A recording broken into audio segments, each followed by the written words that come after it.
안녕하세요. 저는 최근에 이쁜 딸을 출산하게 된 결혼 2년 차 30대 중반 여자입니다. 좋은 소식을 여러분들께 전해드려야 하는데 출산 직후 너무 가슴 아픈 일들을 겪게 돼서 사연을 신청하게 되었습니다. 저희 부부는 결혼을 하자마자 남편과 아이 계획을 가지려 했었지만 생각했던 것보다 임신이라는 게 쉬운 문제는 아니었어요. 그리고 제가 임신이 되지 않자 시모는 몸에 문제가 있는 거 아니냐고 산부인과에서 검사를 받길 원했어요. 그 이유는 처음 인사를 드리러 갔을 때 시부모님께 바로 아이를 가질 계획이라고 말씀드렸는데 차질이 생기게 되면서 시모는 저에 대한 불만을 털어놓았어요. 시부는 시모에게 조급해하지 말라고 했지만 제 몸에 문제가 있는 것 같다며 불편한 시선을 보내길래 저 또한 불안해졌었죠. 옆에 있던 남편은 걱정할 거 없다고 편을 들어줬지만 계속해서 임신이 되지 않다 보니 걱정이 너무 많았어요. 그래서 산부인과에 찾아가 몸에 문제가 있는지 확인을 해보게 되었습니다. 그런데 걱정했던 거와 달리 충분히 임신을 할 수 있는 몸이라는 말을 들을 수 있었어요. 충분히 건강한 몸인데 왜 아이를 가질 수 없냐고 물어보니 의사는 여러 가지 환경적인 요인이 있을 수도 있다며 크게 걱정하지 않아도 되니 몸 관리만 잘한다면 충분히 아이를 가질 수 있다고 심적 여유를 가지라면서 남편의 건강 상태도 확인해 보길 권했습니다. 다행히 남편의 몸에도 큰 문제는 없었습니다. 이 소식을 듣게 된 시모는 다시 한번 서둘러 손주를 볼 수 있게 노력해 달라면서 저에게 부담을 줬지만 최대한 편하게 생각하려 했어요.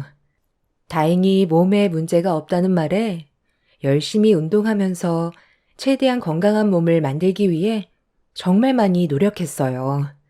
그런데 제 몸은 아이를 가지기 위해 최적화가 되어 있는데도 원하는 임신은 계속해서 실패를 이어나갔습니다. 아들 손자 하나 낳아달라는 건데 어떻게 임신했다는 소식조차 들을 수가 없는 거니? 벌써 어영부영 1년이나 지나갔다. 도대체 언제까지 기다려야 하니? 엄마, 오늘 오라고 한 게 잔소리 하려고 그런 거예요? 심적으로 스트레스를 많이 받게 되면 임신도 많이 힘들어진다잖아요. 몸이 체질적으로 많이 예민한 것 같다고 했었어요. 그러니까 엄마가 하는 잔소리가 이 사람한테는 엄청난 스트레스로 올 수가 있다는 거예요. 누가 제일 힘들지 뻔히 알고 있으면서 위로 좀 해줄 수 있는 거잖아요. 이 사람한테 계속 안 좋은 말만 할 거면 다음부턴 오라고 하지도 말아요. 어느 누가 상처되는 말을 듣고 싶겠어요? 기분도 별론데 그만 일어날게요. 내가 오죽하면 이런 말이 나오겠어? 엄마도 하루 이틀 참고 넘어간 것도 아니고 1년이나 참고 있었는데 쓴소리 정도는 당연히 할 수 있는 거지. 당신 그 주둥아리 때문에 임신 될 것도 안 되겠어. 며느리 속이 제일 타들어갈 텐데 제발 하루라도 조용히 좀 넘어가면 안 돼? 요즘 당신 입에서 쓸데없는 말이 나올까봐 얼마나 불안한 줄 알아? 그냥 입을 다물고 있어. 그게 가족을 위한 길이야. 저녁 먹은 거 체하겠다. 볼일 다 봤으니 너희들 이제 그만 돌아가 봐라. 어딜 가? 아직 내 말 끝나지도 않았는데 나는 너한테 기회를 많이 줄 수 없다. 올해에도 임신이 안 된다면 몸에 하자가 있다는 걸로 알 테니까 그땐 내 아들과 결혼생활 정리해라. 너 때문에 집안의 대가 끊길 수는 없잖니. 시간이 지날수록 내 아들도 나이를 먹을 테고 재혼도 쉽지 않을 테니 올해가 마지막이라고 생각해라. 마음 같아선 내 가방에 있는 이혼 서류 바로 던져주고 싶다만 내 아들 봐서 넘어가는 거니 시간이 많지 않다는 거 명심해야 할 거야. 아이를 가질 수 없다는 게 죄인처럼 느껴졌었고 아무 말도 할 수가 없었어요. 남편과 결혼을 하기 위해 허락을 받으러 시댁에 인사를 드렸을 땐 아이 가지는 건 전혀 문제가 되지 않을 거라 생각했었어요. 주변에서만 봐도 아이를 계획하는 것보단 계획하지도 않았던 아이를 가지게 될 정도로 밥 먹듯이 임신이 되는 것 같아 보였는데 막상 제가 임신을 하려고 했을 땐 마음먹은 대로 되지 않아 너무 힘이 들었고 죄송스러워서 고개조차 들지 못했었습니다. 더군다나 시모가 저에게 마지막 기회라는 말을 했었을 땐 정신적인 스트레스가 최고조로 달했었어요. 그렇게 시댁에서 상처만 받고 집으로 돌아온 저는 결국 한참 동안 눈물을 쏟아내었고 남편은 당분간 시댁에 가는 건 저에게 안 좋을 것 같다며 그날 이후 시댁에는 아예 가지 않으려 했어요. 그렇다고 시모가 시댁에 오라는 말도 하지 않았습니다. 그만큼 서로가 많이 예민해져 있던 상태였던 거죠. 아이를 가지기 위해 제가 최대한 스트레스 받지 않게 하려고 모두가 침묵했었고 좋은 소식을 접할 수 있길 간절히 바라고 있었을 때 어느 날부터인가 처음으로 느껴보는 몸의 변화에 예민하게 반응했던 저는 제가 그토록 바라던 아이가 생겼을까봐 조심스럽게 임신 테스트기를 사서 검사를 해보는 순간 감격의 눈물을 쏟아내었어요. 제 뱃속에 아이가 들어서게 된 거였죠. 화장실에서 눈물을 흘리며 밖으로 나오자 당황한 남편은 제가 임신 테스트 검사를 했다는 걸 전혀 모르고 있었기 때문에 놀라선 한 걸음에 달려왔어요. 남편을 보며 테스트키를 건네자 그간 저처럼 마음고생이 심했었는지 감격의 눈물을 함께 쏟아내었습니다. 그렇게 양가 부모님께 간절하게 기다렸던 임신 소식을 알리게 되었고 시모는 그날 바로 저희 집으로 달려오셨습니다. 첫 임신이라 많이 떨리고 앞으로 어떻게 해야 될지 몰라 걱정이 많았었는데 시모는 걱정하지 말라면서 최대한 안정만 취하면 된다고 어렵게 임신한 만큼 안정기에 접어들 때까지는 일을 쉬는 게 좋을 것 같다면서 한마디 하셨습니다. 고생했다. 이제 다른 거 다 필요 없고 아들이면 된다. 확률은 50대 50이니까 아들 손자 보여줄 수 있는 거지? 일단 이것부터 받아라. 내가 이거 받으려고 얼마나 많은 돈을 들였는지 아니? 몸에 좋은 거니까 하루 3번 거르지 말고 먹거라. 이거 먹으면 딸도 아들로 바뀐다는 말이 있어. 뱃속에 있는 아이는 분명 아들일 거라 나는 확신한다. 첫 임신이 이렇게 어려웠는데 두 번째는 더 힘들겠지. 기대조차 안 하니까 무조건 뱃속에 있는 아이는 아들이어야 한다. 아들이 아니면 어떻게 하시려고요? 임신했으면 된 거지. 딸이건 아들이건 그게 뭐가 그리 중요하다고 왜 또 이 사람한테 부담을 주는 거예요? 어머님, 임신만 하면 된다면서요. 그런데 이 약은 또 뭐예요? 제 뱃속에 있는 아이가 성별이 뭐든 그게 중요한 건 아니잖아요. 딸이면 저 안 보실 거예요? 그건 그때 가서 생각하자. 일단 아들이길 바라고 너도 최대한 몸에 신경 쓰거라. 한약 30일치니까 그거 다 먹을 때쯤 다시 오도록 하마.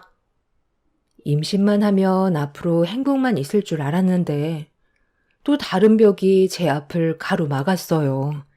축하한다는 말은 들었지만 시모는 아들을 원했고 저는 시모의 기대를 충족해주지 못할까봐 또다시 심적으로 불안해졌어요. 남편은 신경 쓰지 말라고 했지만 매일 전화 오는 시모 때문에 정신적으로 스트레스를 받아 너무 힘이 들었어요.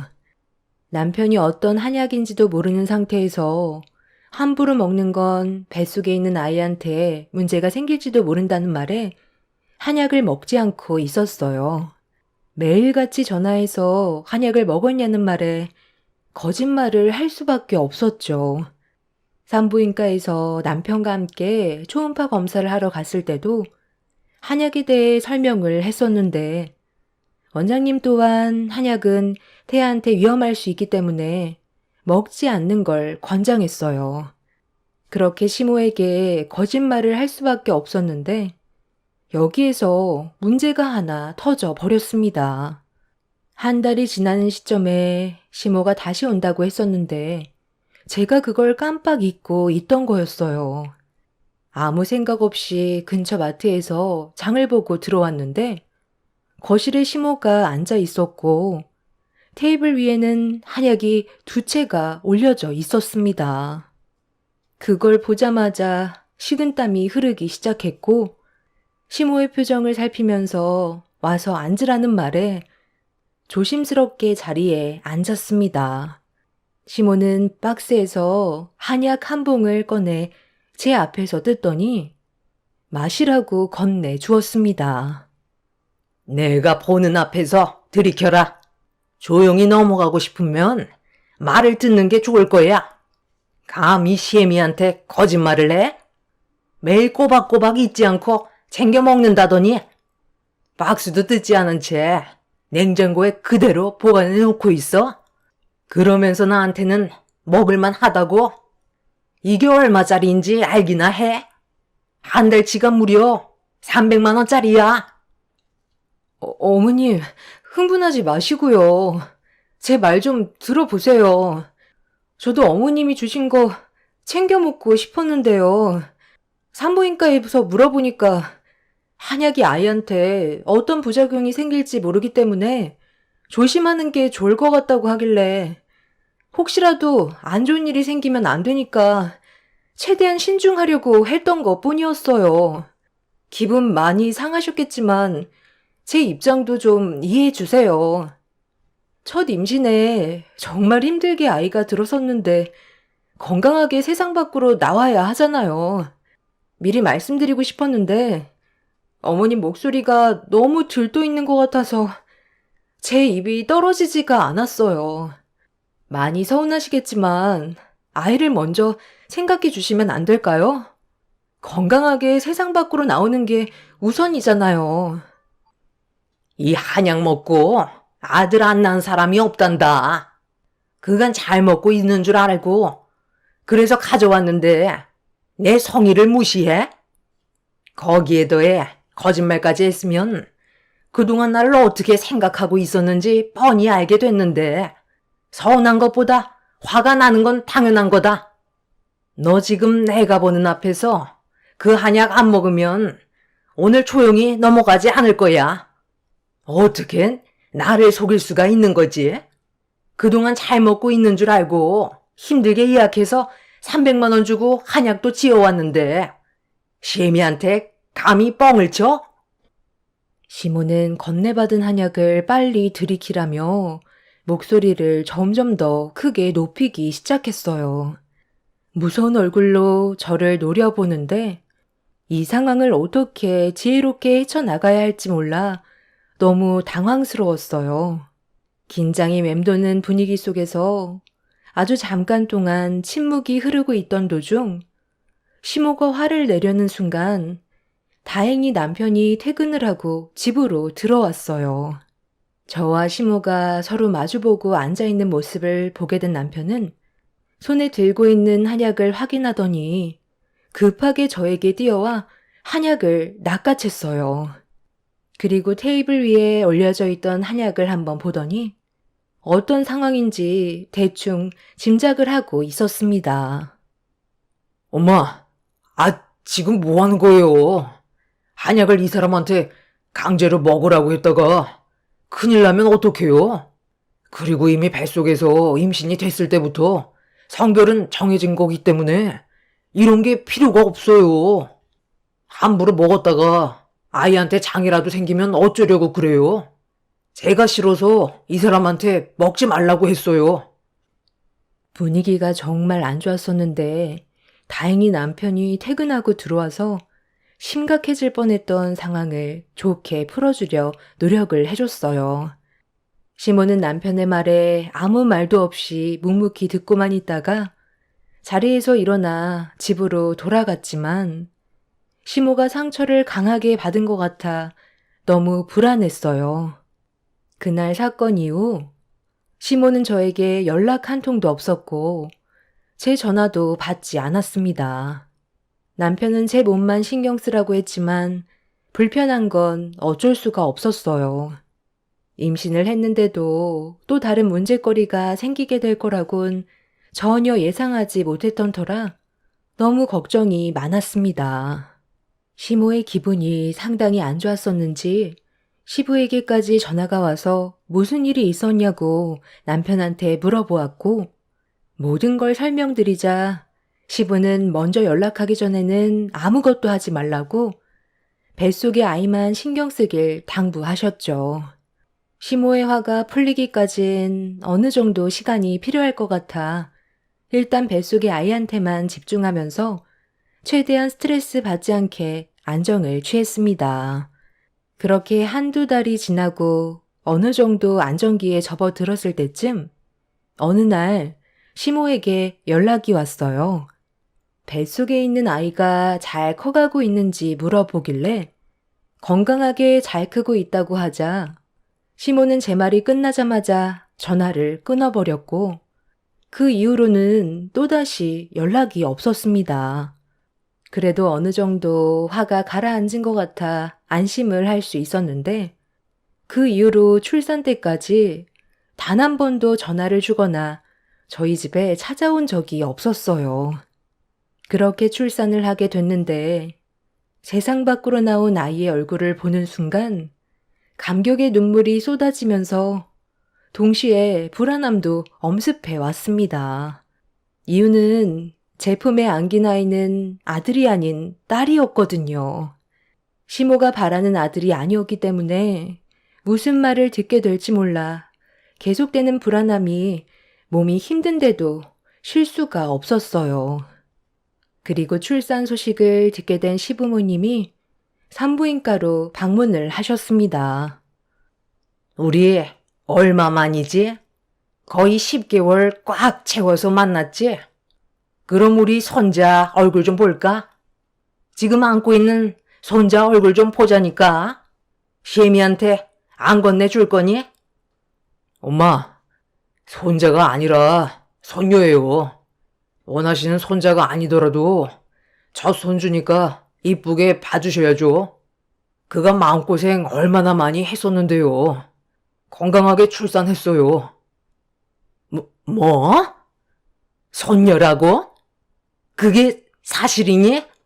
어쩐지 내가 아들인지 딸인지 물어봤을 때 얘기를 잘 안 하더니 정말 손녀였던 거야? 너한테 건네준 한약만 먹었어도 분명 손자가 세상 밖으로 나올 수 있었을 텐데 끝까지 고집 부리더니 결국 이를 이 지경으로 만들었구나. 둘째 계획은 언제 잡을 거니? 최대한 빨리 시작하는 게 좋겠지? 엄마, 이제 막 출산했는데 벌써 둘째를 얘기하세요? 일단 축하한다는 말 한마디 해주면 안 되는 거예요? 요즘처럼 저출산 시대에 한 생명이 태어난 것만도 감사해야죠. 그리고 저번에도 말씀드렸잖아요. 이미 임신했을 때부터 성별은 정해지는 거라고요. 엄마는 산후조리원 운영하면서 그런 말이 나와요. 거기에서 들은 말이니까 내가 한약 지어 가져간 거야. 아들 못 낳은 사람들이 추천해준 한의원에만 가서 약 한 채 지으면 무조건 아들이라고 하길래 그래서 비싼 돈 들여 가져왔는데 한 입도 안 했다고 하니까 결국 이런 일이 생긴 거잖아. 내 말만 들었어도 무조건 아들 손자가 나올 수 있었을 거라고. 아니, 저기 사돈. 지금 하신 말들은 저는 오늘 처음 듣는데 임산부한테는 한약이 안 좋을 수 있다는 거 몰라요? 이건 기본 상식인데 어떻게 체질 검사도 안 하고 무작정 좋다고 그냥 한약 지어오면 당연히 문제가 되는 거죠. 그리고 그 한약 먹는다고 해서 아들 손자가 나올 수 있다는 보장은 또 어디 있는데요? 한약을 다 먹었어도 딸이면 그때는 뭐라고 했을 것 같은데요. 힘들게 아이 가지려고 얼마나 노력을 많이 했는지 알면서 그런 말이 나오세요? 축하는 못해줄 망정 손자가 아니라고 투덜거리는 사돈이 정말 실망스럽네요. 우리 애 그만 몸조리하게 자리 비켜주세요. 좋은 날 분위기 망치고 싶지 않습니다. 너는 그동안 이런 대우받고 있었니? 순식간에 안 좋아진 분위기에 엄마와 시모는 험한 말을 주고받기 시작했고, 딸을 낳았다는 이유 하나로 산부인과에서 한바탕 난리가 나버렸습니다. 시부는 상황이 더 안 좋아지기 전에 시모를 모시고 밖으로 나갔어요. 그제서야 겨우 조용해졌지만 앞으로 어떻게 살아가야 할지 그게 제일 걱정이었습니다. 손자를 기대한 시모가 손녀를 보게 됐으니 저를 곱게 보려 하지 않을 테고, 결국 또다시 저에게는 스트레스를 받게 되는 일들이 반복이 될 텐데, 그런 예상되는 상황들이 너무 싫게만 느껴졌어요. 분명 제 딸한테도 함부로 대할 게 뻔할 텐데, 그런 그림들이 눈앞에 그려지자 더는 시모의 얼굴을 보고 싶지가 않았습니다. 제가 불안해하자 남편이 문제되는 일은 없을 거라며 저를 안심시켜 주었지만, 불안한 마음은 쉽게 가라앉지 않았습니다. 그런데 다음날 시모가 다시 산부인과로 아침 일찍 찾아왔어요. 가족 모두 자리에 없어서 시모와 단둘이 있게 되는 게 너무 무서웠고, 제 딸한테 어떻게 할지도 모를 불안함에 경직된 얼굴로 시모를 바라봤는데, 저를 보자마자 웃는 얼굴로 전날의 일들에 대해 미안하다면서 시모가 운영하는 산후조리원에서 몸조리하는 게 어떻겠냐는 의견을 주었어요. 그렇잖아도 산후조리원에서 도움을 좀 받을 생각이었는데, 시모가 딸 손녀라 절대 반대할 줄 알았던 조리원 초대에 저 또한 어느 정도 기분이 풀릴 수 있었어요. 시모가 기분이 풀리지 않았다면 운영하고 있는 조리원에 들어가는 건 아예 꿈도 꾸지 못했겠죠. 그리고 그때 마침 잠깐 외출을 하고 들어온 엄마가 볼일이 끝났는지 들어오셨습니다. 시모는 엄마한테 제 몸조리를 위해 운영하고 있는 산후조리원에서 관리를 받게 해주겠다며 대화를 이어나갔어요. 엄마는 괜찮다고 했지만 시모의 끈질긴 설득 끝에 결국 저는 산후조리실로 자리를 옮기게 되었습니다. 그렇게 호화스러운 산후조리원에서 몸조리를 받을 수 있었는데, 그날 저녁 식사가 나오는 순간 뭔가 느낌이 좋지 않았고, 전혀 상상하지 못했던 충격적인 일들이 제 눈앞에 펼쳐지면서 경악을 하고 말았습니다. 아가, 그동안 정말 고생 많았다. 내 집처럼 편하게 지내고, 이건 내가 직접 준비한 특별 산모식이거든. 몸에 좋은 것들로만 골라서 넣었으니까 아마 너도 만족할 거다. 모유 수유하는데 이 정도는 먹어야 든든하지. 조유가 얼마나 중요한지 너도 잘 알고 있지? 음식 다 식기 전에 서둘러 먹거라. 어머님, 그런데 이거 무슨 냄새예요? 처음 맡아보는 냄새라 좀 당황스러워서요. 백숙인 건 충분히 알겠는데요. 여기 안에 한약을 많이 넣어서 그런 거예요? 그러게. 한약 냄새라고 하기에는 너무 좀 역한데. 제 딸이 먹어도 되는 건 확실한 거예요. 음식에다 이상한 걸 넣거나 한 건 아니죠? 어떻게 만들었는지 알 수 있나요? 아유, 건강에 좋은 건 다 때려 넣었다니까요. 제가 설마 이상한 걸 집어넣었겠어요? 걱정 말고 믿고 먹어도 됩니다. 예, 뭐하고 있어? 원래 좋은 음식일수록 맛이 없는 거야. 이거 먹어야 수유량도 많아질 수 있는 거라고. 너 축하해 주려고 몇 시간 동안 힘들게 만든 건데 심희성이를 또 무시하는 거니? 제가 머뭇거리자 시모가 많이 서운했는지 표정이 굳어지길래 어쩔 수 없이 한 숟갈을 뜨는 순간 저도 모르게 입에 들어가게 된 음식을 뱉어버렸어요. 너무 역해서 깜짝 놀랐는데 상당히 쓴맛이 강했습니다.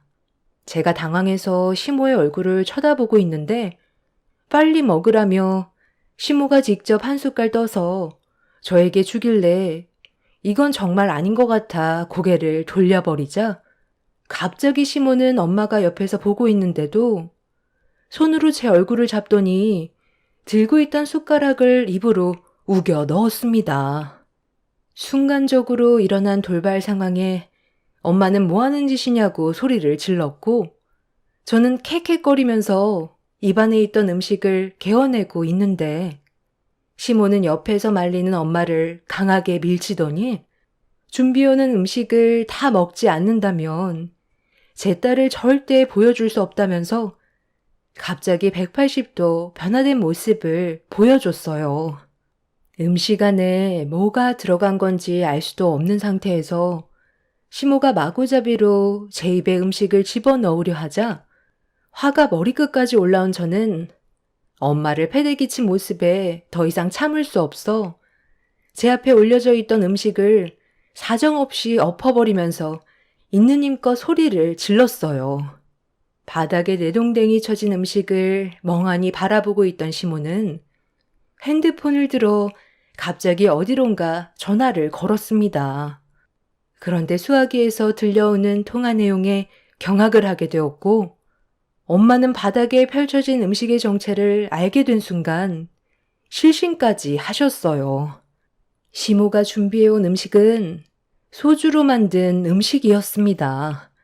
수화기 너머에서 들려오는 목소리에선 전과 동일하게 5병 정도 넣으면 되냐고 물어보았고 시모는 저를 보며 온갖 술은 다 때려 넣어 가지고 오라면서 분노한 얼굴로 흥분을 가라앉히지 못하고 있었어요.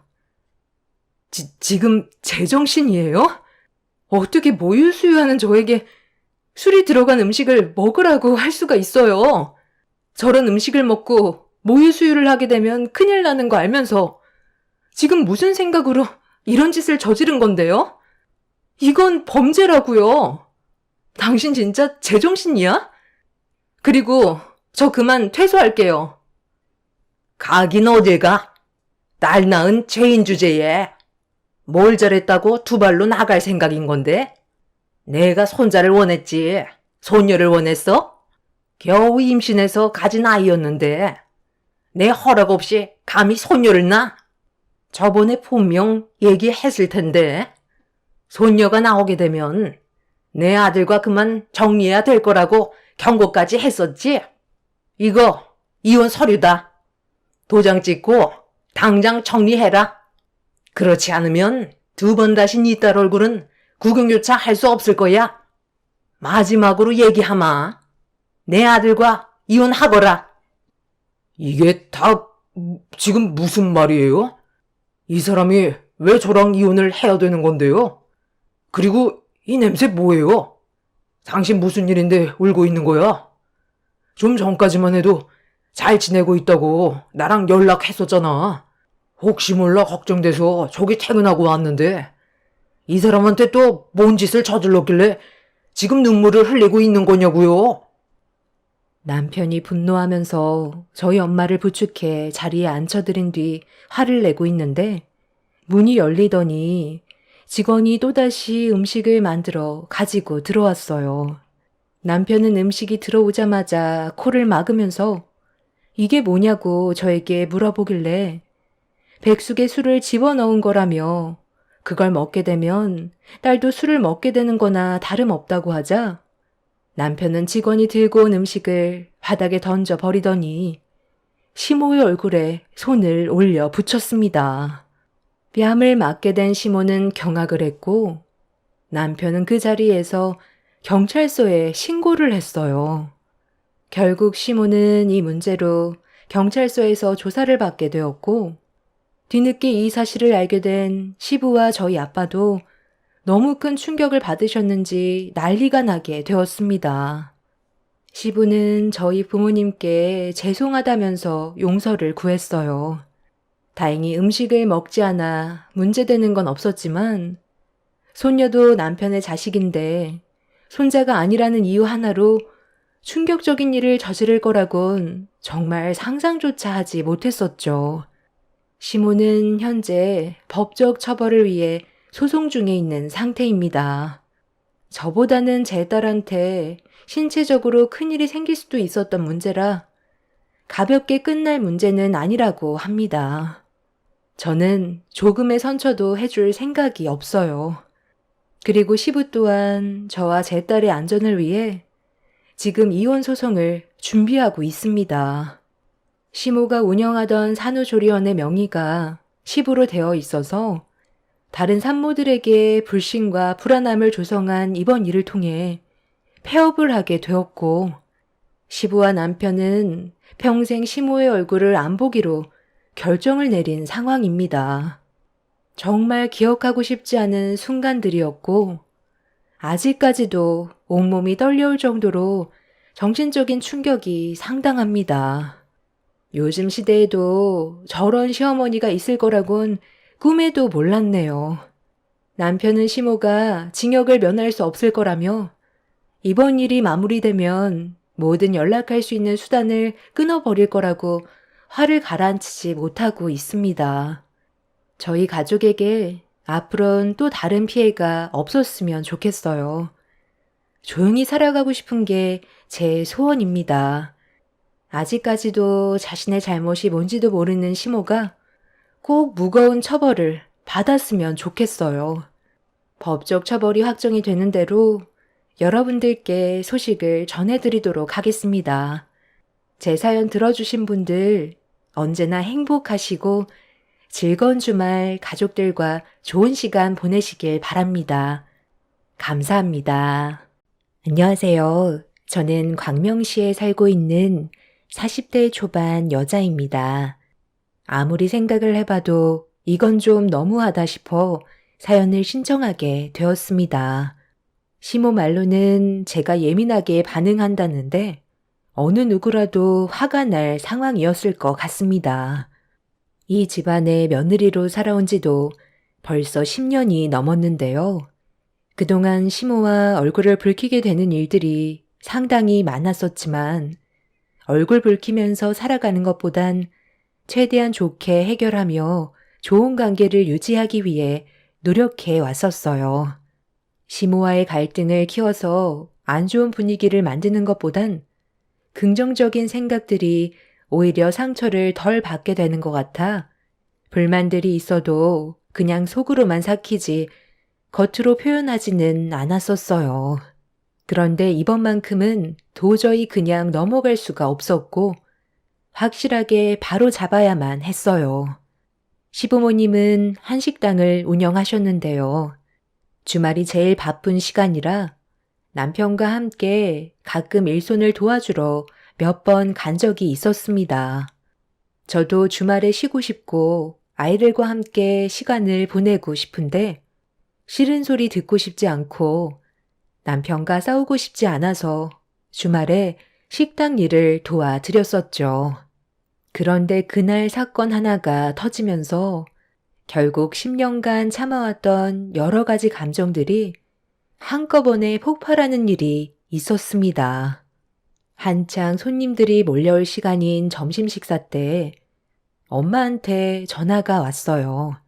무슨 일 때문인지 몰라 전화를 받아봤는데 지인분과 시부모님 식당 근처에서 잠깐 볼일을 보고 점심 식사를 하려는데 시부모님 식당에서 식사 좀 해도 되냐고 물어보시길래 당연히 된다고 말씀을 드렸었죠. 제가 그날 식당에서 일을 하고 있었기 때문에 엄마가 오시는 게 부담이 적으실 것 같았어요. 주변에 식사를 하실 만한 곳이 마땅히 없어서 엄마도 고민 끝에 전화를 주신 것 같아 보였거든요. 그렇게 잠시 뒤 엄마는 지인분과 함께 식당 안으로 들어오셨고 시부모님과 인사를 나누신 뒤 자리에 앉아 점심 특선 한식을 주문하셨습니다. 그렇게 엄마는 지인분과 즐겁게 대화를 나누면서 식사를 하신 뒤 계산을 하시려고 자리에서 일어나셨는데 갑자기 얼굴 안색이 안 좋아지셨고 서빙하고 있는 저를 부르시길래 무슨 일이냐고 여쭤보는 순간 저도 엄마의 말에 당황할 수밖에 없었습니다. 좀 전까지만 해도 있었던 가방이 없어졌다며 자리에 앉으셨던 주위를 둘러보셨어요. 저도 가방을 찾기 위해 주위를 살펴봤지만 가방이 없길래 당황스러운 건 마찬가지였습니다. 자리가 어수선해지자 시부모님과 남편이 다가와 무슨 일이냐고 물어보길래 상황을 설명해 주었고 남편도 저희 엄마 가방을 찾기 위해 주변을 둘러보고 있었지만 어디에도 가방은 나오지가 않았어요. 그런데 이 모습을 뒤에서 지켜보고 있던 시모가 갑자기 이상한 말을 하면서 저희 엄마를 더욱더 난처하게 만들었어요. 딱 봐도 계산 안 하려고 일부러 가방이 없어진 척 하는 거 아니에요? 아니, 아무리 생각해봐도 이상하잖아. 가방에 다리가 달린 것도 아니고 분명 옆에 있었을 텐데 그 가방이 어디 갔겠냐고. 네가 식당 일을 도와주고 있으니까 그거 하나 믿고 음식값 내지 않으려고 일부러 저러는 거겠지. 뭐라고요? 아니, 제가 꼴랑 2만 원 때문에 이런 소란까지 피운다고요? 말이 좀 심하신 거 아니에요? 음식값을 안 드리겠다고 말한 적도 없는데 제 딸 앞에서 음식만 먹고 도망치는 그런 도둑으로 몰아가는 거예요? 분명 식당에 들어올 때까지만 해도 있던 가방이 없어진 건데 그게 제 잘못인가요? 아, 그럼 CCTV 돌려보면 되겠네요. 장모님이 설마 이 사람 앞에서 거짓말을 하겠어요? 저도 아까 본 거 같거든요. 제가 가서 어떤 상황인지 확인해 볼게요. 어머님, 가방을 잃어버린 게 더 큰일인데 저희 엄마한테 음식값 안 내고 도망치려 했다는 말은 저도 기분이 별로 좋지 않아요. 2만 원 그거 제가 대신 내드려도 되는 건데 그런 식으로 말씀하셨어야 돼요. 가방 안에 카드며 핸드폰에 지갑까지 들어 있었을 텐데 걱정해 주시는 게 먼저 아니에요? 요즘 음식값 안 내고 도망치는 사람들이 많다는 뉴스를 접하니까 사돈도 그런 부류의 사람인가 싶어 의심 한번 해본 거 가지고 왜 얼굴까지 붉히니? 맛있게 먹어놓고 돈이 없다고 하니까 내 기분이 좋지 않은 건 당연한 건데 그런 말 할 수 있는 거지. 방귀 낀 사람이 성낸다고? 왜 나한테 큰 소리야? 아, 방금 CCTV 확인해 봤는데요. 장모님이 들어오실 때는 가방을 들고 오신 건 확인이 됐는데 저희가 룸에는 CCTV가 설치되어 있지 않잖아요. 거기까지만 확인이 됐어요. 그렇다고 장모님 가방을 누군가 가지고 나간 장면도 포착되지 않았고요. 잘 찾아보시는 게 좋을 것 같은데요. 화장실에는 없어요. 화장실은 좀 전에 내가 확인하고 왔었어. 엄마, 가방을 어디에 두셨는지 기억이 전혀 안 나요? 분명 식당 안 어딘가에 있을 것 같은데. 그리고 어머님, 방금 저희 엄마한테 뭐라고 했어요? 음식값을 지불하지 않으려고 거짓말을 했다고요? 가방을 들고 오신 장면이 그대로 CCTV에 찍혀 있다잖아요. 제가 오늘 식당에서 일해준 것만 해도 음식값은 충분히 나오고도 남는데 꼴랑 2만 원 가지고 일을 이렇게까지 심각하게 만들어야 돼요? 제가 대신 내드리면 되잖아요. 그리고 앞으로 저는 주말에 아이들과 시간 보낼게요. 누구는 좋아서 황금 같은 주말에 쉬지도 못하고 식당에서 서빙하는 줄 알아요? 엄마, 일단 저랑 나가요. 지금 점심시간이라 정신없어서 오히려 더 찾기 힘들겠어요. 당신이 우리 엄마 가방 확인했으니까 누가 들고 가는 사람이 있는지 확인 좀 해줘. 저희 엄마가 식사를 하시던 도중에 가방을 잊어버리신 건데 되려 음식값을 안 내기 위해 거짓말을 하고 있는 거라는 시모의 한마디가 저를 너무 화가 나게 만들었어요.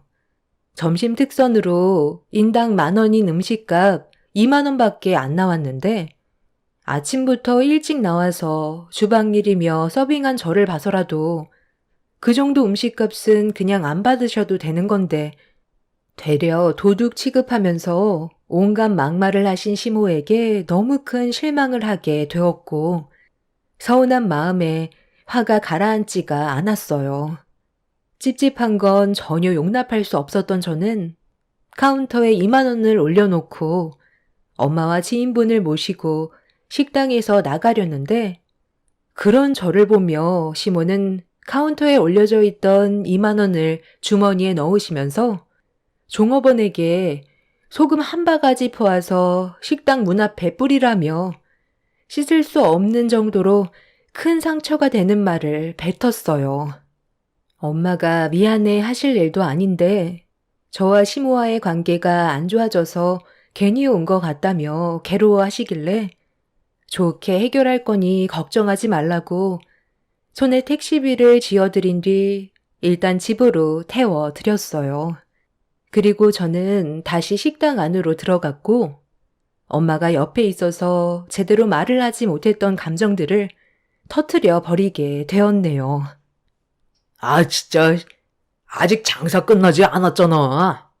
당신이 화가 나는 거 충분히 이해하는데 일단 나중에 다시 얘기하자. 마감하고 나서 서로 오해가 있는 부분 풀면 되는 거 아니야? 오해? 무슨 오해? 일방적으로 우리 엄마를 음식값도 안 내고 도망치는 사람으로 낙인을 찍어 버렸는데 식사하시던 손님들이 바라보는 시선 당신도 봤잖아. 술렁거리면서 우리 엄마를 어떻게 바라봤는지 전부 다 보고 있었으면서 지금 나보고 참으라는 말이 나와? 가방을 잊어버리셨는데 그깟 20,000원이 그렇게 중요해? 내가 여태까지 희생하면서 노동한 값이 얼마인데 그 정도도 못해줘서 도둑 취급을 하는 게 말이 되냐고. 우리 엄마가 아까 오기 전에 나한테 전화하셔서 뭐라고 하셨는지 알아? 오래간만에 만난 지인분께 식사 대접을 하고 싶은데 주변에 마땅한 데도 없어서 어머님 식당에 와서 식사해도 되냐고 물어보셨어. 어머님이랑 아버님이 불편해 하실까봐 눈치 보시면서 물어보셨다고. 오죽했으면 오셨겠어. 그런데 어머님은 우리 엄마가 식당에 들어오셨는데도 좋게 인사를 해주시는 것도 아니고 무표정한 얼굴로 고개만 까딱 하셨는데 그것도 그냥 참고 넘어갔어.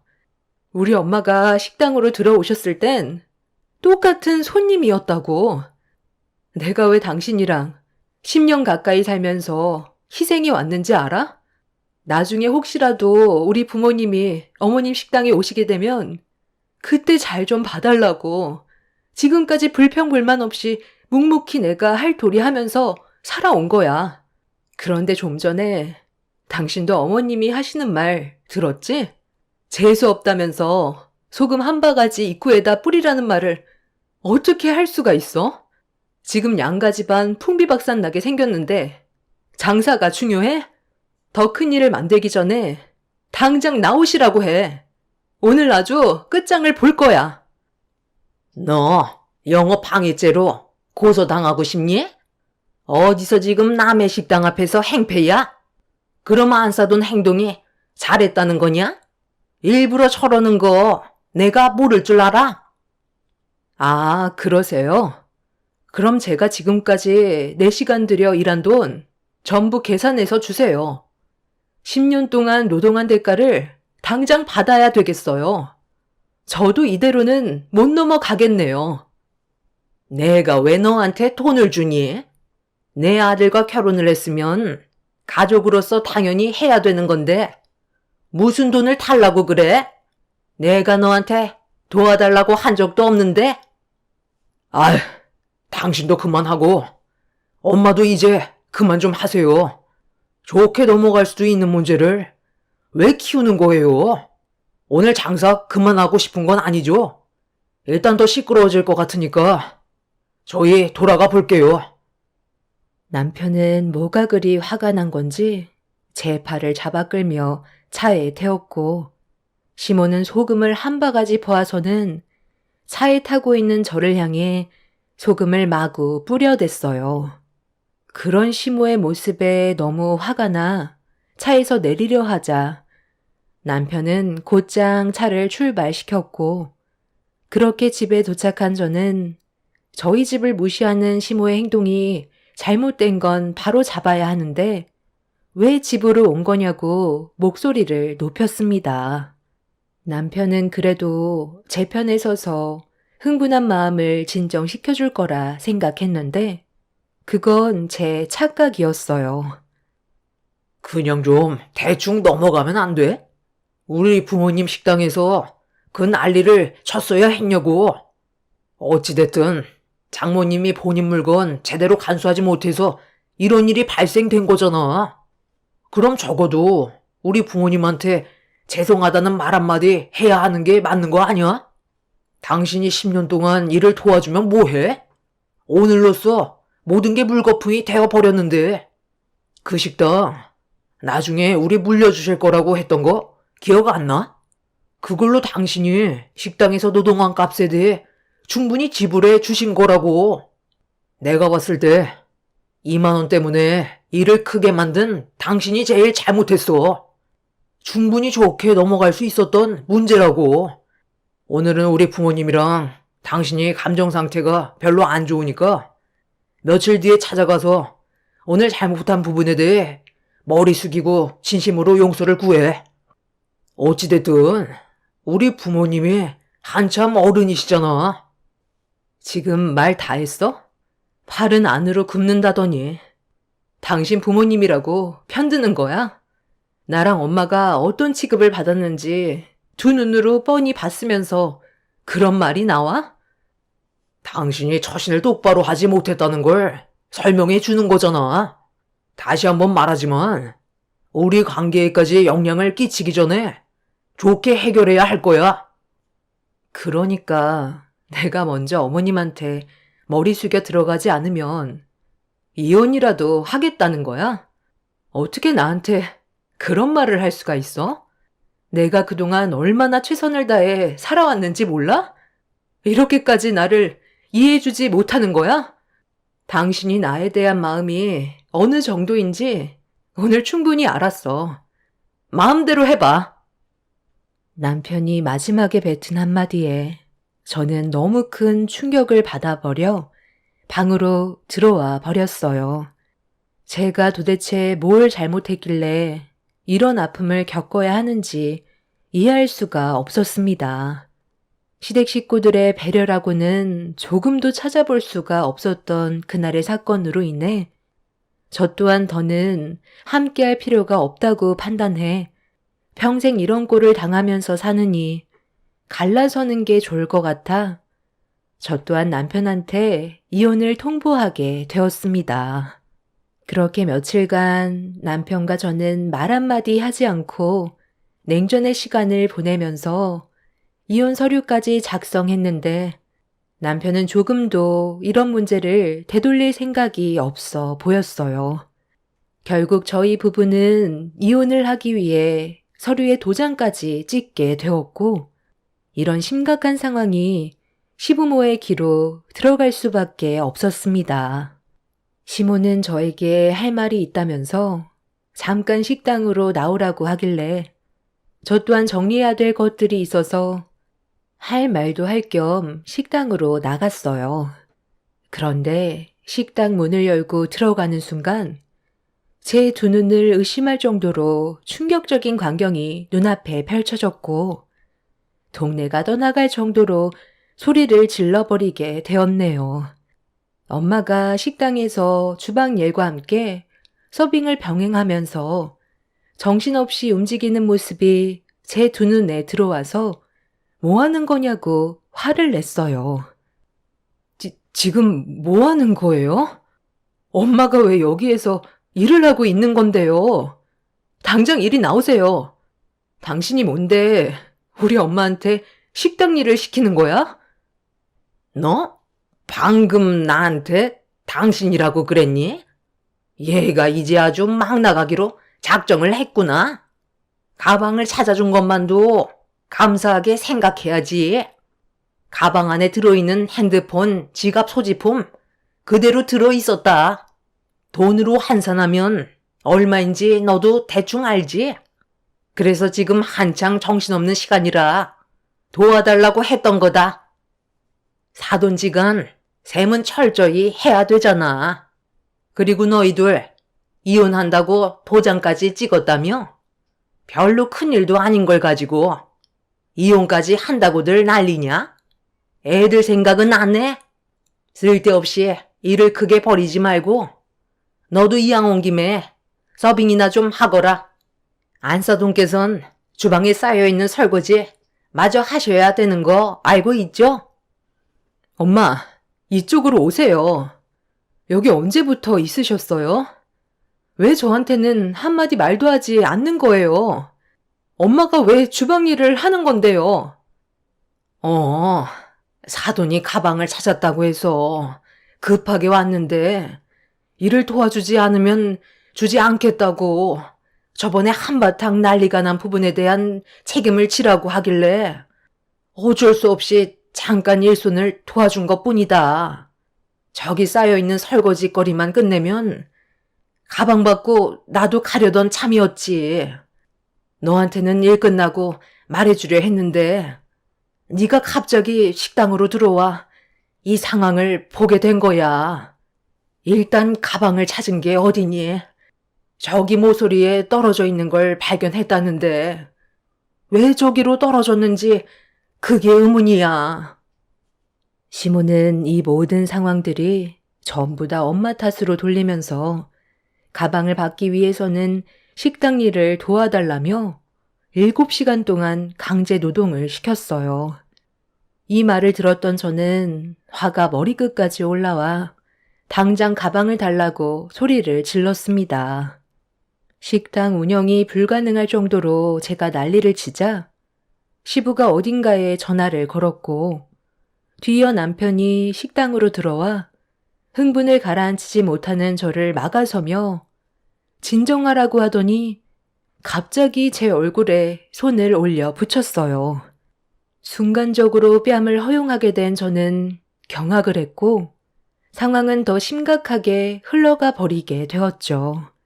저 또한 남편의 뺨에 손을 올리면서 분노한 모습을 보이자 시모가 당장 나가라며 가방을 저에게 집어 던졌고 엄마한테 돌려드린 뒤 시모에게 한마디 하려는 순간 뒤에서 시모가 자기 아들 얼굴에 손을 올렸다고 제 머리채를 잡아 사정없이 흔들었어요.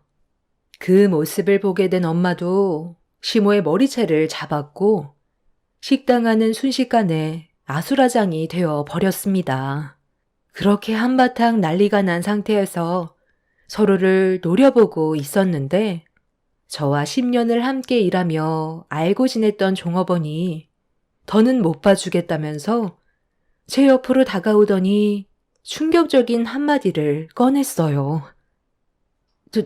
저기 사장님이 시켰어요. 저분 옆에 있던 가방을 가지고 오라고 저한테 시켰다고요. 그리고 숨겨 놓으라고 지시하셔서 저는 어떤 상황인지도 모르고 일단 시키는 대로 서빙하는 척 하면서 가방을 들고 사장님한테 전달해 드렸는데 아직까지도 왜 그런 일을 저한테 시키셨는지 모르겠네요. 더는 양심에 찔려서 모른 척 할 수가 없을 것 같아요. 저만 알고 있는 거 아니에요. 여기 같이 일하는 사람들 사장님이 시킨 거 다 알고 있어요. 도대체 왜 저한테 그런 일을 시킨 거예요? 아니, 갑자기 왜 하다 넌 짓을 해?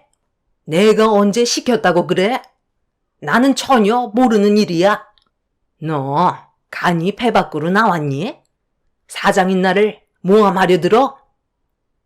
저도 옆에서 전부 듣고 봤는데요. 사장님이 돈을 주시니까 어쩔 수 없이 모른 척하고 있었던 거지. 전부 다 혼자 꾸민 일이잖아요. 저희도 괴롭다고요. 엄마, 지금 이 말이 전부 다 사실이에요?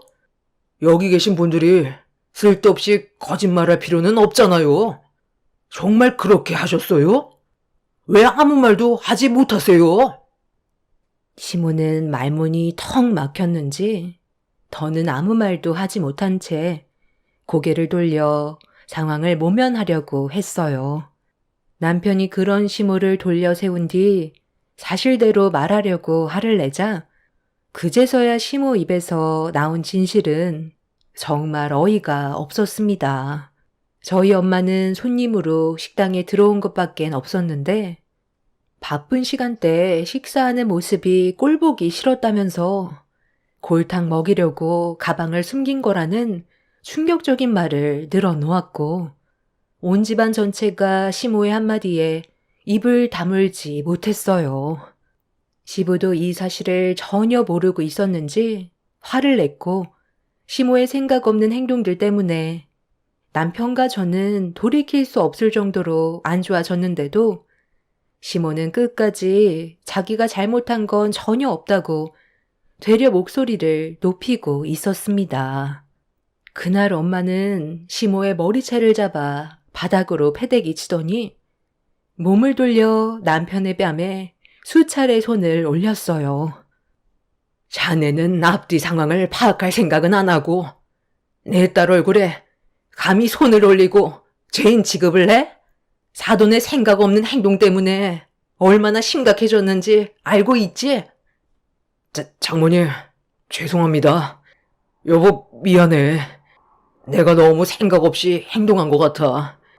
당신 얼굴에 손을 올린 건 평생 잘못을 뉘우치며 살 테니까 한 번만 용서해줘. 용서? 이미 당신과 나는 돌이킬 수 없는 상태까지 왔는데 무슨 용서가 더 필요해?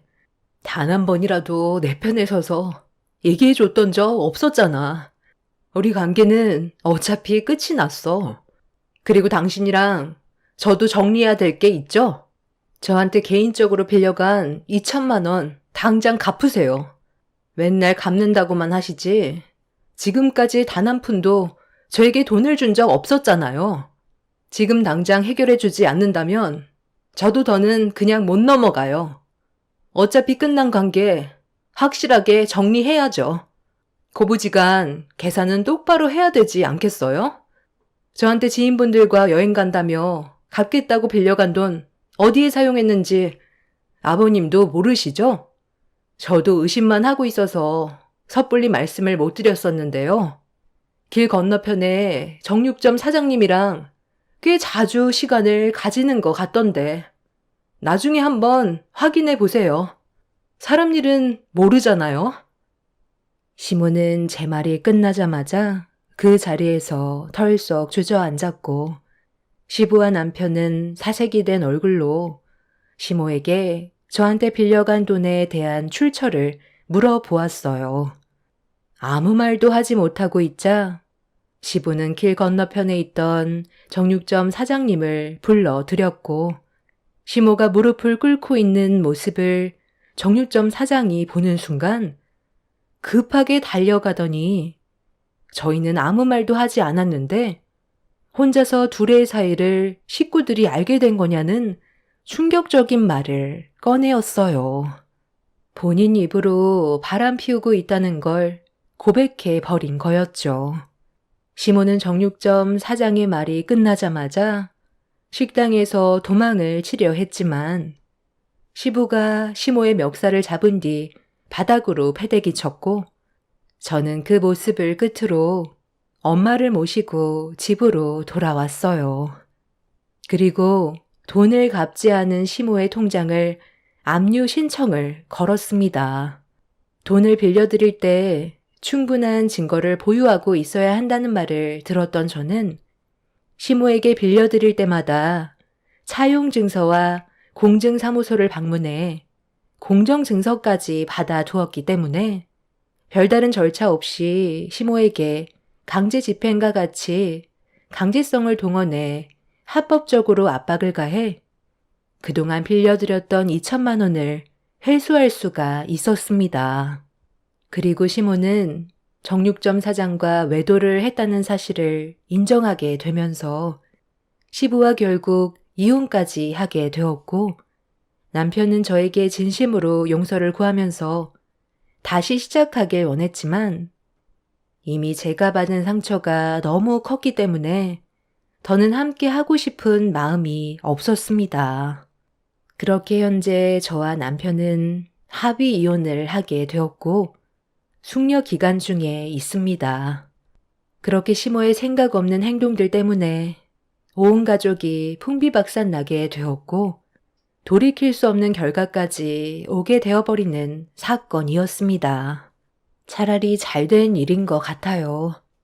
항상 위태로웠던 관계였는데 시모의 심술 한 번으로 모든 게 해결됐으니 오히려 속이 후련하기도 합니다. 그리고 남편이 그동안 저를 어떻게 생각하고 있었는지도 충분히 알 수 있었습니다. 남편은 아이들 때문이라도 다시 합치고 싶어 하지만 남편이 제 뺨에 손을 올렸을 때의 기억이 아직까지도 너무 큰 충격으로 다가와 상처받은 마음에 변화는 없을 것 같습니다. 10년간의 부부 생활에 종지부를 찍었지만 앞으로 살아갈 날이 훨씬 더 많기 때문에 제 품에 있는 아이들과 좋은 생각만 하면서 살아가려고요. 과거에 있던 안 좋은 기억 전부 잊어버리고 열심히 살아가 보도록 하겠습니다.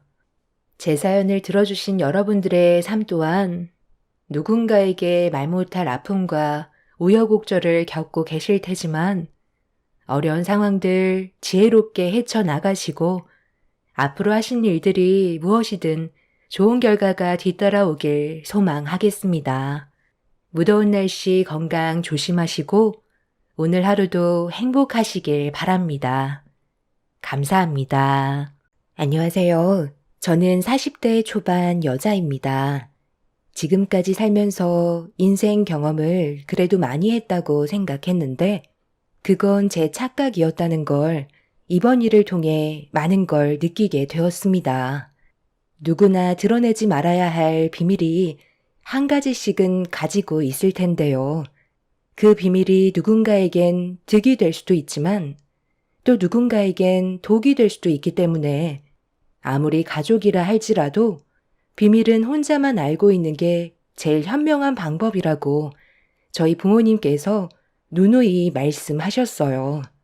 그래서 저 또한 항상 제가 가지고 있는 것들을 전부 드러내지 않고 살아왔었어요.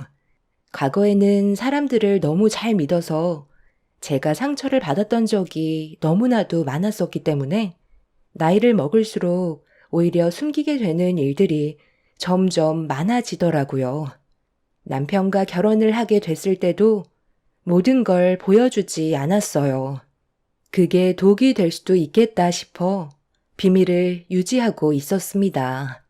시간이 지나면 남편이 알게 될 수 있는 상황들이 너무 많았지만 그래도 제가 직접 모든 걸 알려주고 싶지는 않았어요. 부부로 살면서 모든 걸 알아야 된다고는 하지만 지금 현재의 모습을 남편이 진심으로 사랑해 주길 바라고 있었던 것 같습니다. 시기를 좀 늦추고 싶었고 나중에 서로의 신뢰가 좀 더 쌓였을 때 솔직해지고 싶었어요. 사랑하는 사람에게 상처를 받고 싶지 않았던 일종의 자기 방어 같은 거였죠.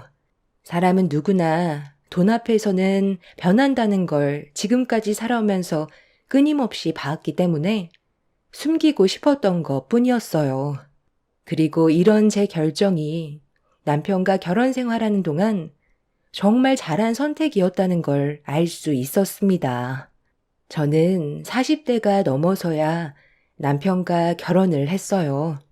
그 전에 몇 번 문턱까지 간 적은 있었지만 인연이 아니었는지 결혼까지는 가지 못했었죠. 그러다 보니 마음의 문이 닫혀버려 남자를 만나는 것보다 자기 개발에 힘써 왔었는데 사람 일 한 치 앞도 모른다고 남편과 인연이 돼서 결혼식까지 올리게 되었습니다. 남편은 저와 동갑의 초혼이 아닌 재혼이었어요. 결혼 1년 만에 이혼했다는 말을 들었었죠. 성격 차이였다고 하지만 정확한 내막은 말해주지 않았어요. 과거에 안 좋았던 일들을 굳이 꺼내고 싶지 않았던 저는 더 이상 알려고 하지 않았죠. 시모는 저를 처음 봤을 때 탐탁치 않게 보셨는지 마음에 안 들어 하셨지만 남편도 이미 혼기가 한참 지난 나이였던지라 결혼을 허락해 주셨고 별 탈 없이 부부 관계를 잘 유지해 가고 있었어요. 그런데 결혼한 지 얼마 되지 않아 시댁에 모임이 있었을 때 조용히 식사를 하던 도중 충격적인 광경을 목격해 먹던 음식을 뿜어버리는 일이 있었어요. 왜? 내가 여기서 밥 먹고 있는 거 보니까 속 터지니? 당신 때문에 밥 먹다 체하겠어. 이혼을 그렇게 원하면 당신이 어머님한테 직접 말씀드리면 되잖아. 예, 갑자기 밥 먹다 말고 그게 무슨 말이니? 이혼이라니? 너희 내가 알지 못하는 안 좋은 일이라도 있었던 거야? 큰며느리 너는 왜 우리 큰아들을 무섭게 노려보는 거니? 당신 입으로 직접 말을 못하겠어? 그럼 내가 이 자리에서 말씀드릴까? 어머님, 제가 하는 말 정신 부여잡고 잘 들으셔야 할 거예요. 저 인간이 글쎄 그동안 다른 여자를 만나고 있었어요. 그런데 그 여자 품에 아이가 안겨져 있더라고요. 회사 사람들과 회식하러 간다던 사람이 옆에 여자를 끼고 아이까지 있는 모습에 처음에는 아닐 거라고 생각했는데 그 뒤를 몰래 따라가 보니 그 여자의 뒤를 따라가 집으로 들어가더니 한참의 시간이 지나도록 집 밖으로 나오지 않더라고요. 제가 상상했던 일들이 아니길 바랬는데 저 인간이 글쎄 나올 때는 여자의 품에 안겨져 있던 아이를 안고 밖으로 나오더니 조만간 저와의 결혼 생활을 정리하고 돌아오겠다면서 품에 안겨있던 아이한테 시선을 떼지 못하더라고요. 정말 아니라고 믿고 싶었는데 저 나쁜 놈이 저와 제 아이를 두고 다른 여자를 만나 또 다른 아이를 낳았다는 사실에 집안이 한바탕 난리가 났었어요. 정말 이혼하자는 말이 목까지 차올랐지만 제 아들 건우는 아직까지 아빠가 바람 피웠다는 사실을 모른 채 제일 좋아하는 사람을 아빠로 꼽고 있는데 어떻게 이 사실을 건우한테 알려줄 수가 있겠어요. 아직 한창 어린 나이에 저희가 이혼한다고 하면 얼마나 큰 충격을 받겠냐고요. 그래서 정리하라고 했는데 뭐라고 하는지 아세요? 15년을 함께한 저와의 관계를 끊어내고 그 여자한테 가겠다고 하더라고요.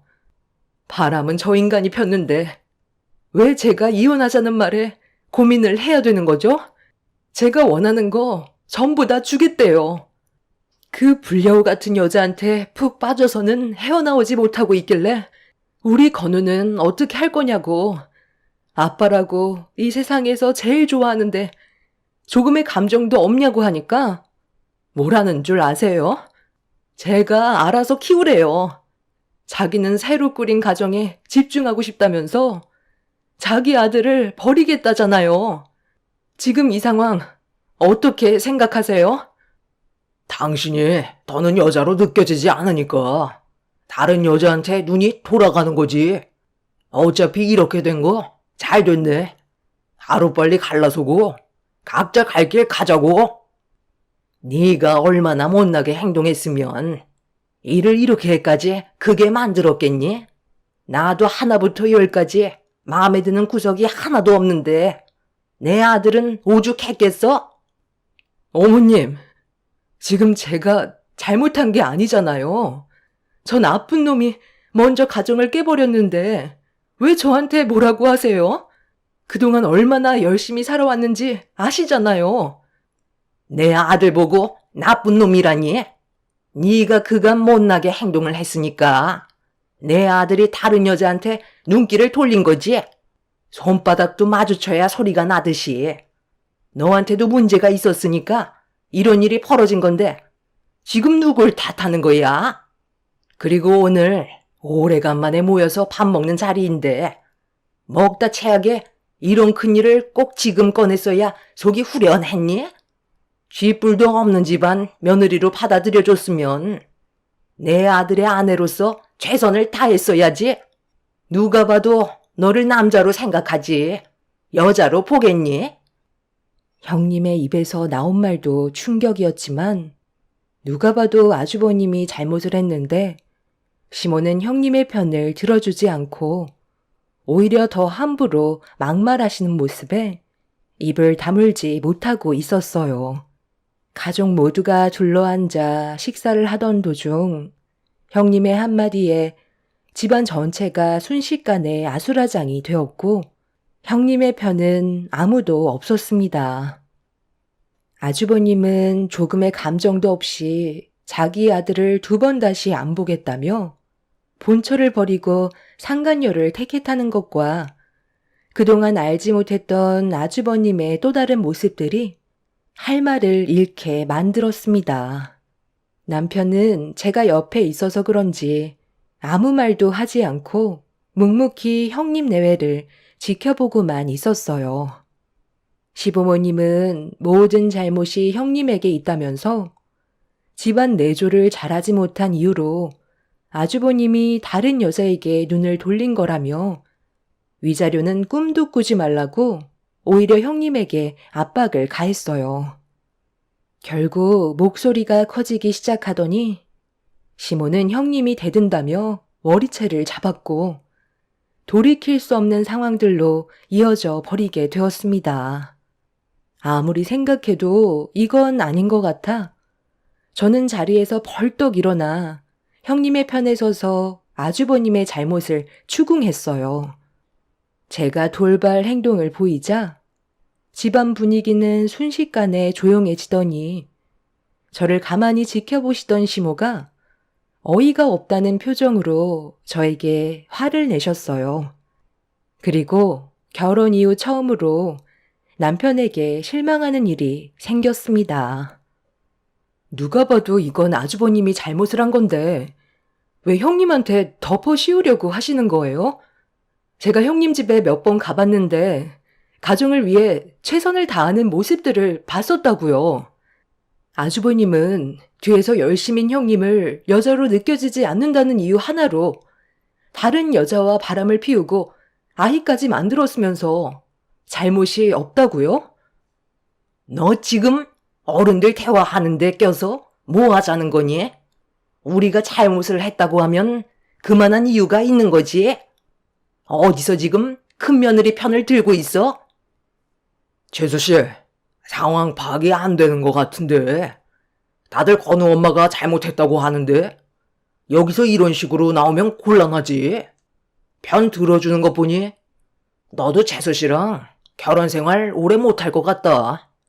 어머니, 어차피 이렇게 된 거 하루빨리 정리하고 새 며느리 들이세요. 어차피 어머니도 저 사람 마음에 안 들어 했잖아요.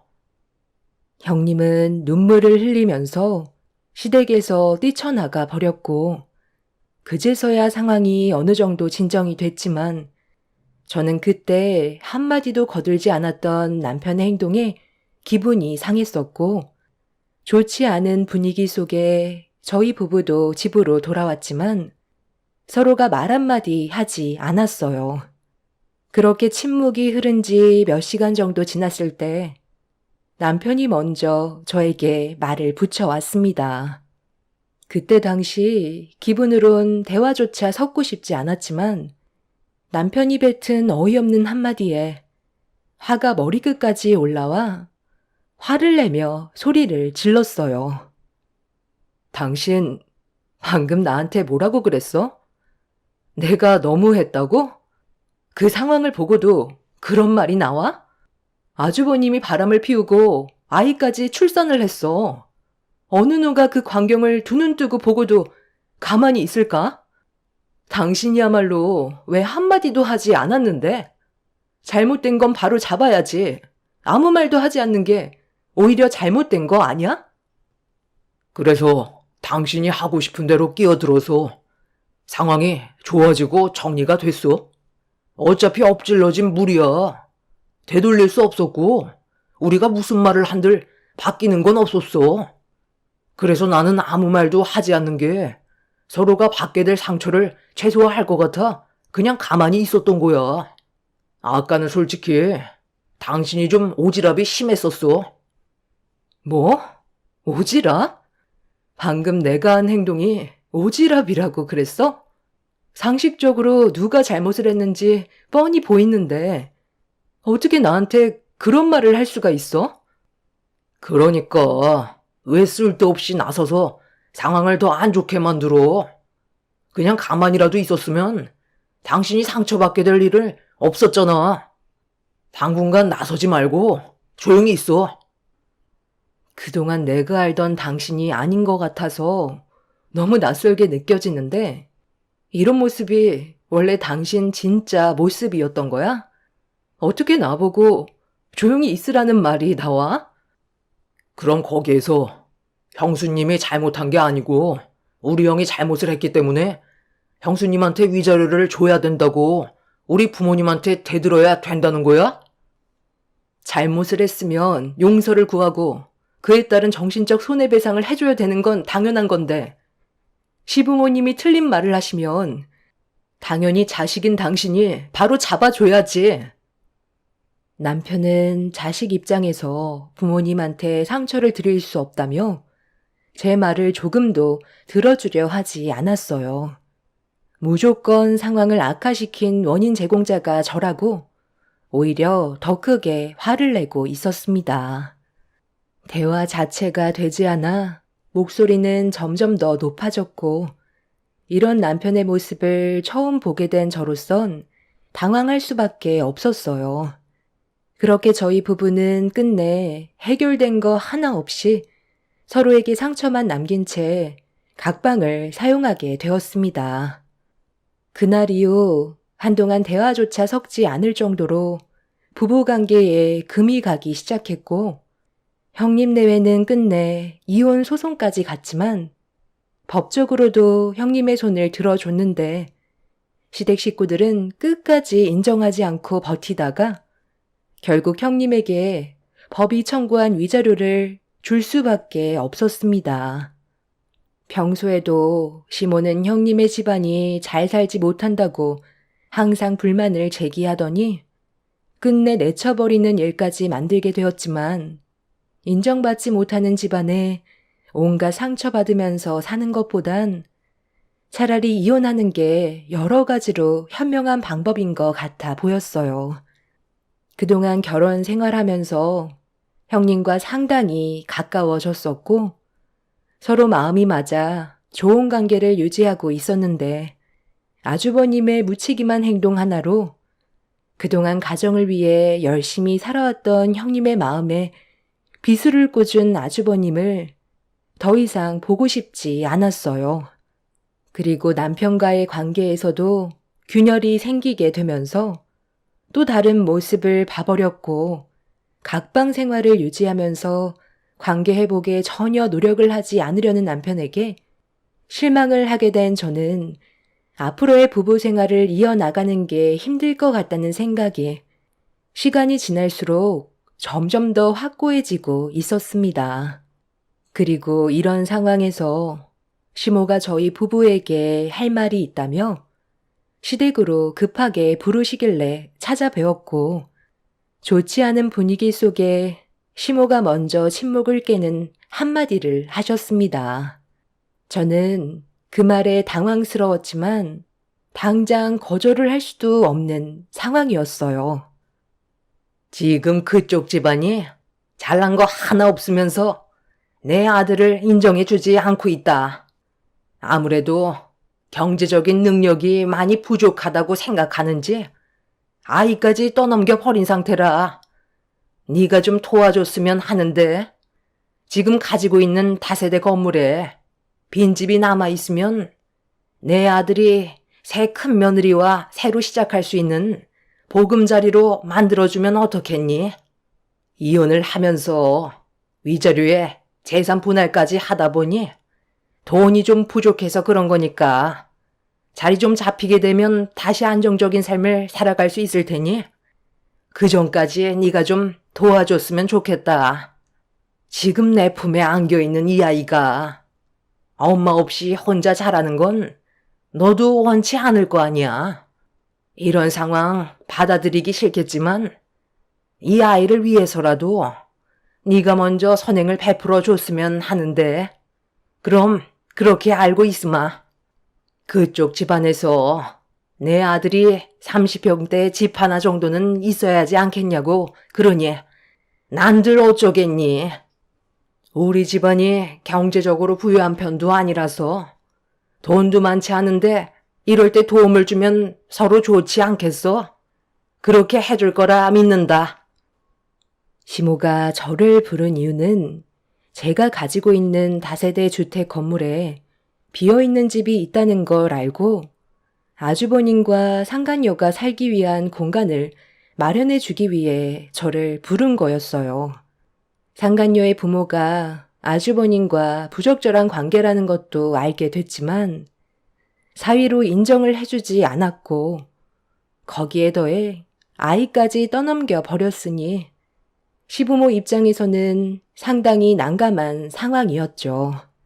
상간녀는 부모와의 관계가 그렇게 좋은 건 아니었는지 출산하기 전까지 왕래를 하지 않았고 아이를 임신했다는 사실조차 모르고 있다가 상간녀와 아주버님이 불륜 관계였다는 걸 듣게 되면서 법적으로 문제가 되자 그때 아이까지 출산했다는 걸 알게 된 거였어요.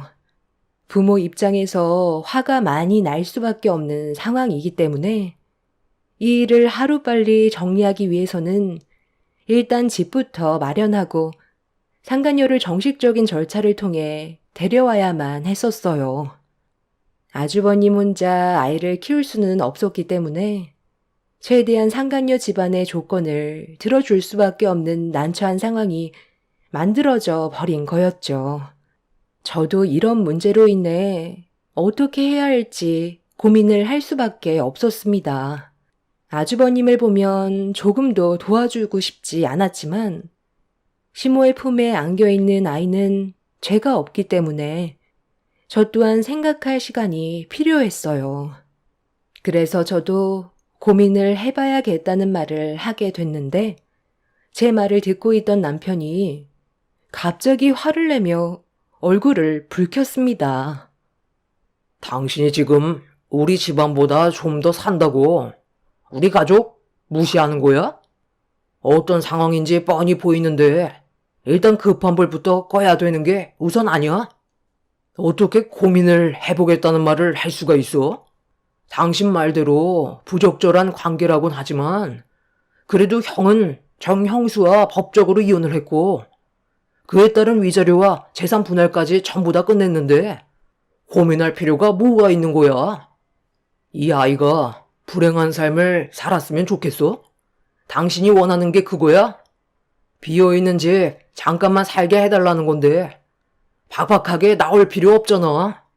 당신이 우리 집안의 가족이 되었으면 좋든 싫든 해주는 게 맞다고 생각해. 일단 눈앞에 보이는 일부터 처리하자니까. 그래, 내 아들 말이 맞다. 이 아이가 무슨 죄가 있겠니? 네가 그래도 좋은 마음으로 도와준다면 나중에 분명 좋은 일이 생길 거다. 베풀면 배로 돌아온다잖아. 제가 오죽하면 고민을 해보겠다는 말을 하겠어요. 어떤 일들이 있었는지 두 눈으로 전부 다 보게 됐는데 아주버님한테 좋은 감정이 없는 건 당연한 거잖아요. 그리고 당신은 그동안 이 일로 인해 나한테 한마디 말도 안 하고 관계 회복을 하려는 노력도 조금도 하지 않다가 아주버님한테 문제가 생기니까 내가 받은 상처들을 먼저 풀어줄 생각은 안 하고 어떻게 아주버님 외부터 먼저 해결해 달라고 할 수가 있어? 당신부터 순서가 틀렸는데 나한테 좋은 말이 나오길 바라는 건 문제가 있는 거 아니야? 저도 할 말은 해야 될 것 같아 그동안 상처받았던 거에 대해 털어놨어요. 시모는 묵묵히 제 말을 들어주시더니 급한 불부터 끄는 게 우선이라고 생각하셨는지 저에게 그동안 미안했다고 말씀하시면서 남편이 잘못한 부분에 대해서도 사과하라며 눈치를 주셨습니다. 남편도 마지못해 어쩔 수 없이 저에게 미안했다는 말을 했지만 진심이 우러나오는 말투는 아닌 것 같아 기분이 전부 풀린 건 아니었어요. 어찌됐든 아이가 눈에 밟혔기 때문에 저는 아주버님한테 월세를 받는 식으로 집을 제공해 주었습니다. 그렇게 아주버님이 집이 마련이 되자 상대방 부모가 허락을 하셨는지 상간녀와 다시 시작을 하게 되었고 정말 기분이 내키지는 않았지만 아이가 불쌍해 어쩔 수 없이 당분간은 집을 제공해 주기로 결정할 수밖에 없었습니다. 그런데 제가 도움을 줬으면 어느 정도 약속을 지켜야 하는데 아주버님은 저에게 줘야 될 월세를 계속 미루더니 어느새 3개월 지나 밀리게 되었고 이 일로 인해 기분이 좋지 않았던 저는 시모에게 문제를 털어놨어요. 시모는 아주버님이 주겠다고 약속을 했으니 기다려보라고 했지만 제가 봤을 때 저에게 밀린 월세를 줄 마음은 전혀 없어 보였어요.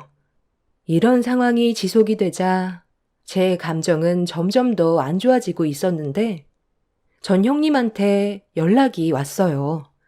잘 지내고 있는지 안부차 전화를 했길래 그동안 어떻게 지내고 있는지 궁금했던 저는 전 형님과 만나게 되었습니다. 몇 달 만에 보게 된 형님의 몰골은 상당히 어두워 보이길래 안 좋은 일이라도 있냐고 물어보니 아주버님과 이혼을 했을 때 이 소식을 듣게 되신 전 형님의 어머님이 식당 일을 하시다가 그동안 많이 힘드셨는지 갑자기 혈압으로 쓰러지시면서 건강 상태에 문제가 생겨 많이 어려운 상황에 놓였다는 걸 알게 되었죠. 앞으로 지속적인 병원비와 여러 가지로 들어가게 될 돈들이 많아져서 고민이 많다는 말을 들었을 때 그냥 지나치고 싶지 않았어요. 그래서 조금이라도 도움을 베풀어 주고 싶어 부모님께 전화를 걸었어요. 전영님이 안정적인 삶을 살 수 있도록 도와주고 싶은 마음이 우러나와 제 몸이 먼저 움직이게 되었죠.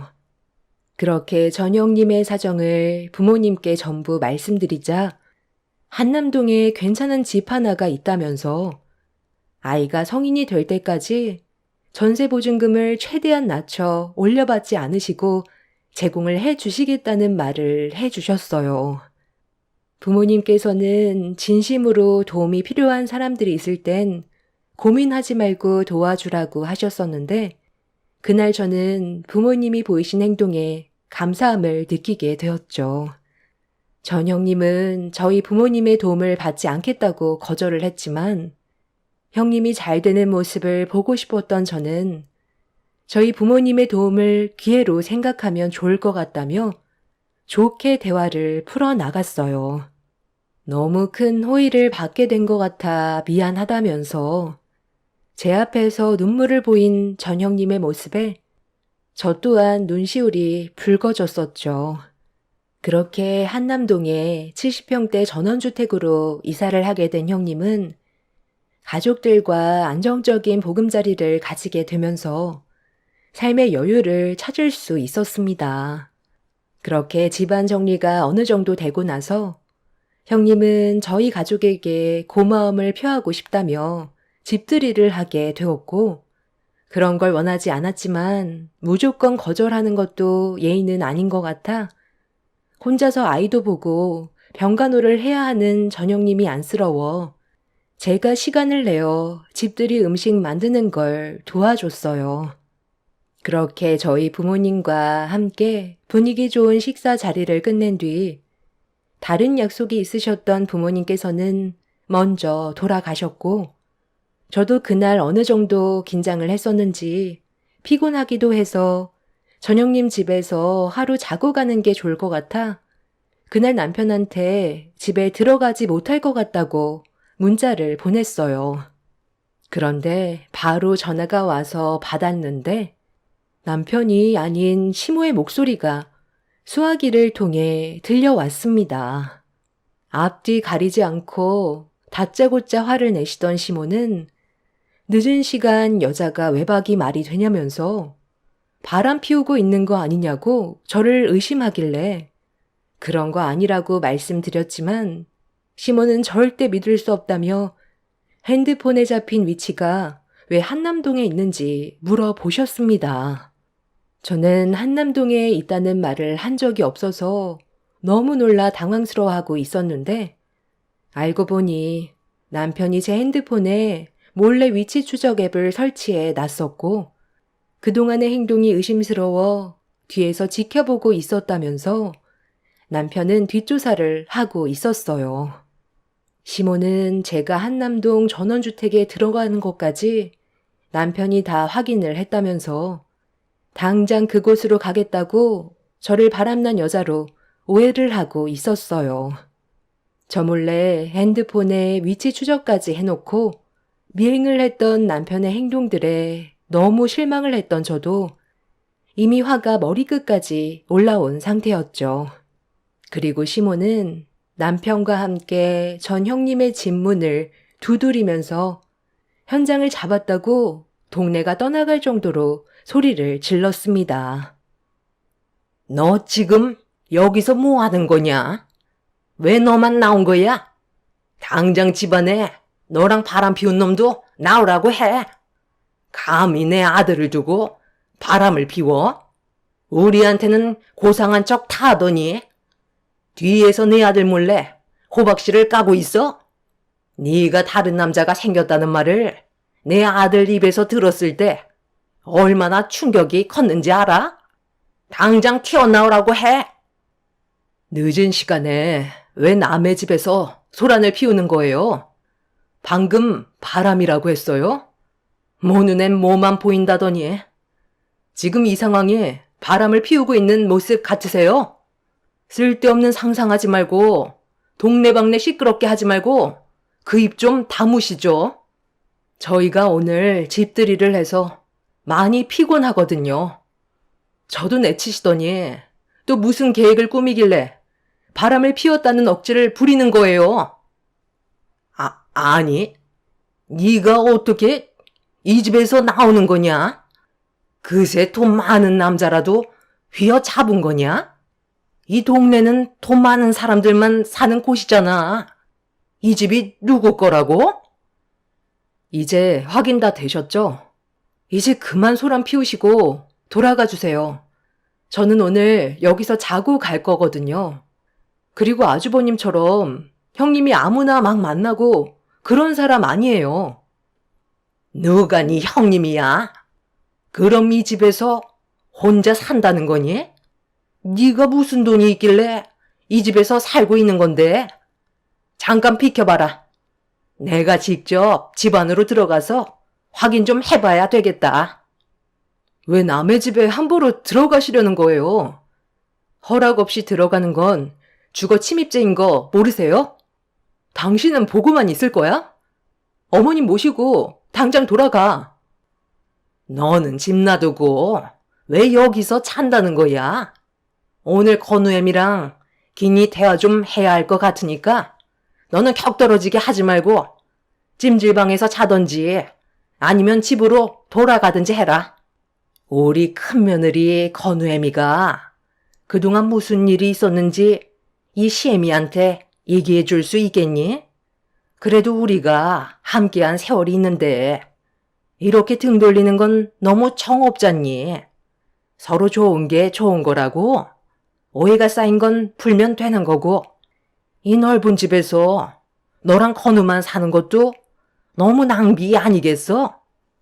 내 큰아들이 비록 너한테 잘못을 저지르긴 했지만 그건 지금 당장이라도 바로잡을 수 있으니까 일단 우리 들어가서 못했던 대화 좀 하는 게 어떨까?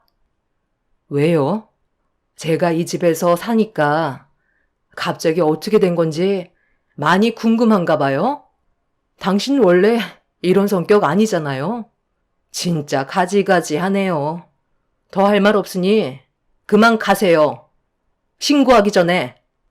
그리고 하나 말해드릴 게 있는데요. 이 집 제 소유가 아니라 동서 부모님이 소유하고 계신 집이에요. 제가 도움을 받아서 제공받게 된 거고요. 아니 무슨 말도 안 되는 소리를 하고 있어?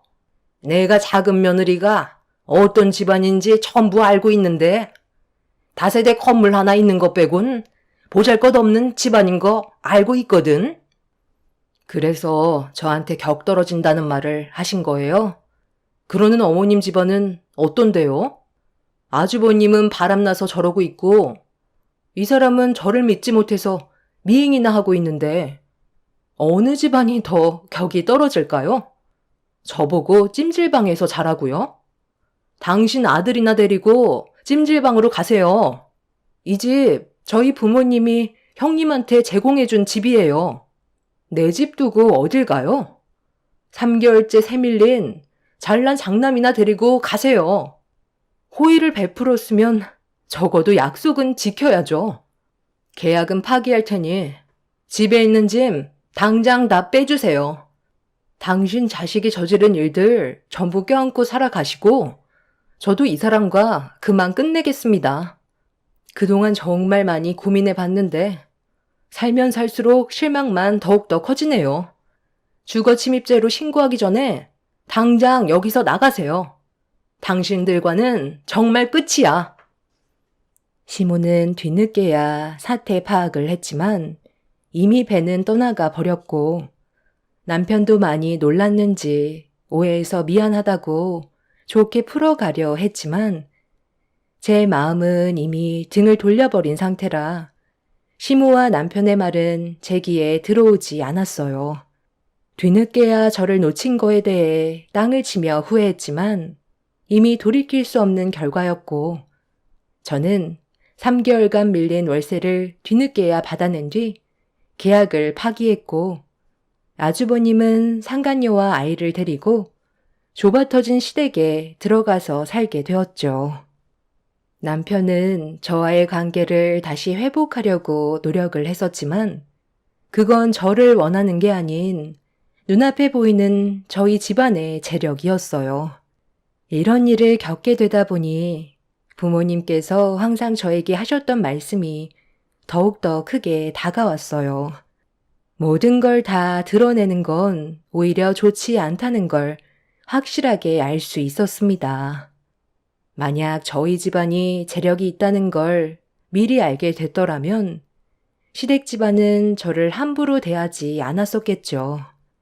이래서 사람은 겉모습만 보고 판단하면 안 된다고 하나 봐요.